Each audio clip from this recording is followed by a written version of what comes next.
The first step in understanding how someone can be injured during a crash is to see what happens during a rear-end collision. The best way to do this is to study crash test footage involving live human test subjects. We're going to look at live crash tests of two different speeds. The first one is a 3.9 mile per hour crash, and the second is at 6.3 miles per hour.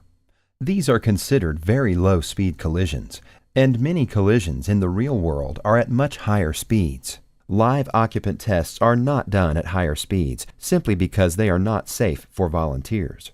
First, we'll watch the cars from the outside as they collide. As you can see, the occupant motion takes place very quickly, in about 1/10 of a second. Let's change our view slightly and see the effects on the occupant during the crash. First, we'll watch the impact at its actual speed. As we can see, the occupant is exposed to very rapid accelerations. In fact, in this collision of just 4 miles per hour, the occupant's head experienced 5 Gs of force, comparable to what a fighter pilot might experience, but without any protective equipment. And this is from a collision of about walking speed. Now, let's slow this crash down so that we can see the details of the occupant motion.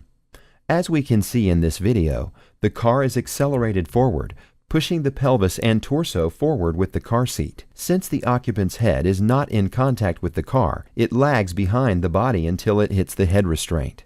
Finally, the head rebounds forward in the direction of the car's motion. Remember, this is a collision that took place at less than 4 miles per hour. Now, let's look at a collision just a bit faster, 6 miles per hour.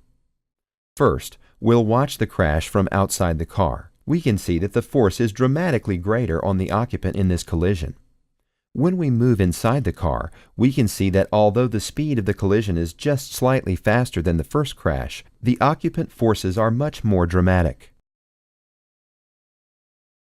When we slow down the crash test, we can see the same body motion as before, but the accelerations that the occupant experiences are much higher. In this crash test, the occupant experienced 9 Gs of force, almost twice that of a 4 mile per hour crash.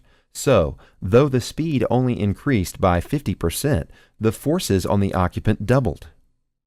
To demonstrate how this can result in injury to the neck, let's look at it this way. The human head weighs about 10 pounds on average.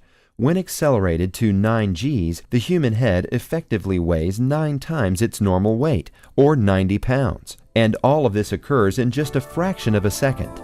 As we'll see in the other videos, it is the rapid acceleration of the head in relation to the torso that results in whiplash injuries.